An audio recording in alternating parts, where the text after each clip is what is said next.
அஸ்ஸலாமு அலைக்கும் வரஹ்மத்துல்லாஹி வபரகாத்துஹு. அன்பான அனைத்து உறவுகளுக்கும் இனிய மதிய வணக்கம். மீண்டும் மிக முக்கியமான ஒரு தகவலோடு தான் வந்திருக்கேன். வீடியோவை கடைசி வரைக்கும் பாருங்கள். தெரியாத நண்பர்களுக்கும் மறக்காமல் ஷேர் பண்ணுங்கள். வீடியோ பிடிச்சிருந்தா ஒரு லைக் பண்ணுங்கள், சப்ஸ்கிரைப் பண்ணுங்கள், தொடர்ந்தும் சப்போர்ட் பண்ணுங்கள். இலங்கையினுடைய மத்திய வங்கியின் மிக முக்கியமான அறிவித்தல் ஒன்று வெளியிடப்பட்டுள்ளது. கடன் பயனாளிகள் உங்களுக்கான மிக முக்கியமான தகவல். தற்போதைய சூழலில் இலங்கை மத்திய வங்கி கடன் பெற்றிருப்பவர்கள் கடனை திருப்பி செலுத்த வேண்டிய பாகி கடனை கால அவகாசத்தில் செலுத்த முடியும் என்று தெரிவித்திருக்கின்றார்கள். தற்போது நாட்டில் நிலவிய அனர்த்தம் காரணமாக கடன் வாங்கிய அனைவரும் தங்களுடைய கடனுக்கான மீள செலுத்தல் கட்டணங்களை 6 மாதங்கள் கழித்து கட்ட முடியும் என்பதை தெரிவித்திருக்கின்றார்கள். அதாவது நீங்கள் இப்போ மாதம் கட்டக்கூடிய உங்களுடைய டியூ பணம், அதாவது மாதம் நீங்கள் உங்களுடைய லோன், இப்போ நீங்கள் லோன் எடுத்து அந்த லோனுக்கான பணத்தை மாதம் கட்டிக்கிட்டு இருப்பீங்க. அந்த கடனை அந்த நீங்கள் மாதம் கட்டுறது 6 மாதம் கழித்து, அதாவது உதாரணத்துக்கு நீங்கள் வருடம் 2026 ஜனவரி, பிப்ரவரி, மார்ச், ஏப்ரல், மே மாதம் வரைக்கும் அதை கட்டாமல் அதுக்கப்புறம் இருந்து இப்போ நீங்கள் எப்போ கடைசியாக விட்டீங்களோ அதிலிருந்து மறுபடியும் தொடங்கலாம் அப்படின்னு தெரிவிச்சிருக்காங்க. அதுக்கான எந்த ஒரு வட்டியும் அறவிடப்பட மாட்டாது, மேலதிகமாக எந்த ஒரு கணக்கும் அறவிடப்பட மாட்டாது. இப்போ நீங்கள் சாதாரணமாக 6 மாத காலத்துக்கு ஹோல்டு பண்ண போகிறாங்க, அவ்வளவுதான். 6 மாத காலத்துக்கு நீங்கள் செலுத்த போகிறதில்ல. மறுபடியும் நீங்கள் எந்த இடத்துல விட்டீங்களோ அதுலேருந்து மறுபடியும் தொடரலாம் அப்படின்ற மாதிரி தெரிவிச்சிருக்காங்க. அதே மாதிரி தொழில் முயற்சிக்காக மற்றும் வேறு சில உதவிகளுக்காக கடன் வசதிகளையும் ஏற்படுத்தி கொடுக்க போகிறதாக, இலகு தவணை முறையில் அதுவும் குறைந்த வட்டி விகிதத்தில் கடன் வசதிகளையும் ஏற்படுத்தி கொடுக்க போகிறதாக தெரிவிச்சிருக்கிறாங்க. ஆனாலும் குறிப்பாக வெளிநாடு வாழ் தொழிலாளர்கள் பலருமே இந்த லோன் பிரச்சனையால் கஷ்டப்பட்டுக்கிட்டு இருக்கிறீங்க. உங்களுக்கும் இதில் நல்ல ஒரு வாய்ப்பு இருக்குது. இந்த காலகட்டத்துக்குள்ளே கொஞ்சம் பணத்தை சேர்த்து மொத்தமாக முடிக்கிற அளவுக்கு சான்ஸ் கிடைச்சா அதையும் நீங்கள் கம்ப்ளீட் பண்ணலாம். அதே மாதிரி வீட்டுக்கான பர்சனல் லோனோ கடனோ இனிமேல் வாங்க வேண்டியது இல்லை அப்படின்றதும் மேலதிகமாக குறிப்பிட வேண்டிய தகவல். ஏன்னா தற்போதைய சூழலில் எங்களுடைய அதிமேதகு ஜனாதிபதி அனுரகுமார திசாநாயக் அவர்களின் அறிவிப்பின் அடிப்படையில் பாதிக்கப்பட்ட ஒவ்வொரு குடும்பத்துக்கும், அதாவது சாதாரணமான நிலையில் பாதிக்கப்பட்டிருந்தால் அவங்களுக்கு 50,000 வரைக்கும் பணம் வழங்க போகிறதா உதவித்தொகையாக தெரிவிச்சிருந்தாங்க. வியாபார தலங்கள் எந்த அளவுக்கு பாதிக்கப்பட்டிருக்குதோ அதுக்கு ஏற்றாற் போல் அவங்களுக்கான உதவி நிவாரணங்கள் வழங்கப்படும் அப்படின்னு தெரிவிச்சிருந்தாங்க. அந்த வகையில் வீடுகளை இழந்தவங்க, அதாவது அவங்களுடைய நிலம் அப்படியே தான் இருக்குது, நிலத்தில் எந்த பிரச்சனையும் இல்லை, ஆனால் வீடு முற்றிலுமாக சேதமடைந்து விட்டது.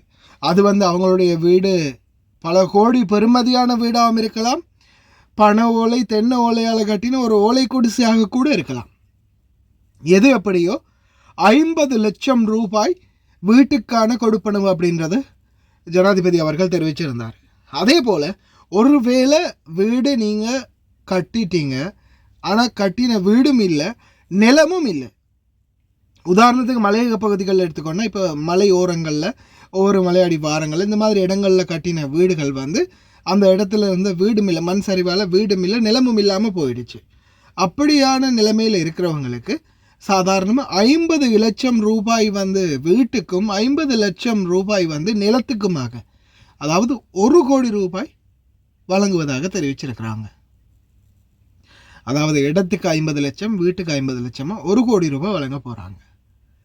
அதே போல் அரச இடங்கள் எங்கெங்கே நிலங்கள் இருக்குதோ அது அரசாங்கத்துக்கு தேவை இல்லாத பட்சத்தில் அந்த இடங்களை மக்களுக்கு பிரித்து கொடுக்க போகிறதாகவும் ஜனாதிபதி அவர்கள் மேலதிகமாக தெரிவிச்சிருந்தார். அதே போல் யார் யார் வீடை இழந்திருக்கிறாங்களோ முற்றுமுழுதாக அவங்களுக்கான தொகையாக 50 லட்சம் வழங்கப்படும். அல்லது அரசாங்க இடம் இல்லாதவங்களுக்கு அரசாங்க இடத்தோட 50 லட்சம், அப்படியும் இல்லைன்னா 1 கோடி ரூபாய் வழங்கப்படும். அவங்க எங்கேயாவது ஒரு இடம் பார்த்து இடமும் வாங்கி அதில் வீடும் கட்டிக்கொள்ள முடியும். ஆனால் இதில் அதிகமாக செலவு பண்ணி வீடு கட்டினவங்களுடைய நிலைமை கொஞ்சம் கவலைக்கிடம்தான். ஆனாலும் குறைந்த சாதாரணமாக ஒரு ஓலை குடிசையில் இருந்தவங்களுக்கு இன்றைக்கி ஒரு 50 லட்சம் ரூபாய்க்கு வீட்டு உதவி கிடைக்குதுன்றது அவங்களுக்கு மிகப்பெரிய ஒரு உதவியாக இருக்கும். அதே போல் இன்னொரு முக்கியமான விடயம் என்னென்னா, சில இடங்களில் பார்த்திங்கன்னா அவங்களுடைய வீடு ஒரு அளவுக்கு டேமேஜ் ஆகி இருக்குது, நிலமும் இருக்குது. ஆனால் அவங்க இருக்கக்கூடிய இடம் எந்த நேரத்தில் வேணாலும் இன்னொரு மழை பெய்தாலோ இன்னொரு மண் சரிவு ஏற்பட்டாலோ ஆபத்துக்கு உள்ளாகலாம்.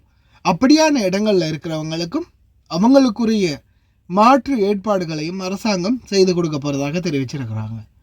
பார்க்கலாம் இன்ஷா அல்லாஹ் எதிர்வரும் நாட்களில் இன்னும் மேலதிகமான இது சம்மந்தமான தகவல்களை கிடைச்ச உடனே உங்களுக்கு அப்டேட் பண்ணுறேன். இது வந்து பார்த்திங்கன்னா அனர்த்த நிவாரண சேவைகள் அமைச்சால் பரிசீலிக்கப்பட்டு உங்களுடைய டிவிஷனல் செக்ரட்டரியேட்டுக்கு அனுப்பப்படும். நீங்கள் எங்கெங்கே அந்த ஏரியாவில் உங்களுடைய ஏரியாவில் எந்தெந்த பிரச்சனை இருக்குதோ அதெல்லாமே அவங்க வந்து ரெஜிஸ்டர் பண்ணி எல்லாமே டீட்டெயில்ஸை கலெக்ட் பண்ணிவிட்டு அனர்த்த நிவாரண சேவைகள் அமைச்சகத்துக்கு அனுப்பி அது ஜனாதிபதி செயலகத்துக்கு போய் அதை பரிசீலித்த பிறகு சம்மந்தப்பட்ட அதிகாரிகள் அவங்களுடைய இடத்துக்கு வந்து நேரடியாக கண்காணித்து சம்மந்தப்பட்டவங்களுடைய எல்லா ஆதாரங்களையும் சரிபார்த்த பிறகு, ஏன்னா இதில் எந்த ஒரு ஊழலும் இல்லாமல் இந்த முறை அனைவருக்கும் பாதிக்கப்பட்ட அனைவருக்கும் அந்த நிவாரணங்கள் போய் சேரணும் அப்படின்றதான் ஜனாதிபதியுடைய ஒரே நோக்காக இருக்குது. பார்க்கலாம் எதிர்வரும் நாட்களில் இதற்குரிய அடுத்த கட்ட நடவடிக்கைகள் மேம்படுத்தப்படும் அப்படின்னு தெரிவிச்சிருக்கிறாங்க. முடிந்த வரைக்கும் நீங்களும் இது பற்றிய தகவல்களில் கொஞ்சம் கவனம் செலுத்துங்க. இனி வரும் நாட்களில் ஏதாவது முக்கியமான தகவல்கள் கிடைச்சா நிச்சயமாக உங்களுக்கு அப்டேட் பண்ணுறேன். அதே மாதிரி கடன் வாங்கினவங்க 6 மாத காலத்துக்கு கடனை வந்து இப்போதைக்கு ஹோல்ட் பண்ணியிருக்கிறாங்க. நீங்கள் கட்ட வேண்டிய அவசியம் இல்லை. நீங்கள் சேர்த்து மொத்தமாக சரி, அதாவது இந்த 6 மாத காலம் உங்களுக்கு கடனே இல்லை, நீங்கள் மறுபடியும் எங்கே விட்டீங்களோ அதுலேருந்து மறுபடியும் கண்டினியூ பண்ணலாம் 6 மாதம் கழித்து. இந்த 6 மாத காலத்துக்குள்ளே உங்களால் பணம் கொஞ்சம் சேர்க்க முடிஞ்சால் கம்ப்ளீட் பண்ணக்கூடிய சூழல் இருந்துச்சுன்னா மொத்தமாக கடனை முடித்து விட்டுறலாம். அப்படி இல்லையா கொஞ்சம் காசு சேர்த்து வச்சு, அதாவது இப்போ காசு சேர்க்கக்கூடிய வெளிநாடுகளில் இருக்கக்கூடியவங்களுக்கு வந்து பணம் சேர்க்கக்கூடிய வாய்ப்பு இருக்குது. சரி, அப்படி இருந்துச்சுன்னா நீங்கள் அந்த தவணைக்குரிய காசை வந்து வேற எடுத்து வச்சு மொத்தமாக நீங்கள் கட்டினாலும் இன்னொரு 6 மாத காலத்துக்கு உங்களுக்கு ஃப்ரீ ஆகிற மாதிரி சூழல் இருக்கும். இன்ஷா அல்லாஹ் ட்ரை பண்ணுங்கள். அதே மாதிரி இந்த நேரத்தில் பல பகுதிகளிலையும் அனர்த்தங்கள் ஏற்பட்டதுக்காக தொண்டு நிறுவனங்கள், சமூக ஆர்வலர்கள் தொடர்ந்துமே அவங்களுடைய உதவிகளை செஞ்சிட்ருக்கிறாங்க. இந்த அஸ்ஃபாக் மீடியா அவர்களுக்குமே ரொம்ப நன்றி. அவங்களுடைய குழுக்களும் அல்ஹிம்மா அசோசியேஷன் மற்றும் ஹாரூன் மோலை அவங்களுடைய டீமும் தொடர்ந்து ஒவ்வொரு பகுதிகளிலையும் சென்று பாதிக்கப்பட்ட வீடுகளுக்கு வாலண்டரியாக நிறைய இளைஞர்கள் ஒன்று சேர்ந்து வீடுகளில் வந்து சுத்திகரிப்பு பணிகளை மேற்கொண்டிருக்கிறாங்க. அதே மாதிரி பார்க்க முடியும் வீதிகளுடைய நிலைமை எப்படி இருக்குது, வீடுகளுடைய நிலைமை எப்படி இருக்கின்றது. இன்ஷா அல்லாஹ் எதிர்வரும் நாட்களில் அனைத்து நிலைமைகளும் சரியாகும். அதே போல் இந்த நேரத்தில் உதவி செய்யும் அனைத்து நல்லுள்ளங்களுக்குமே எங்களுடைய மனமார்ந்த நன்றிகளை தெரிவித்துக் கொள்கின்றோம். எல்லாமே உங்களோட வீட்டுக்குள்ளே சிறுக சிறுக சேர்த்த சாமான் தான் இதெல்லாம். எப்படி இருக்குன்னு பார்த்தீங்களா?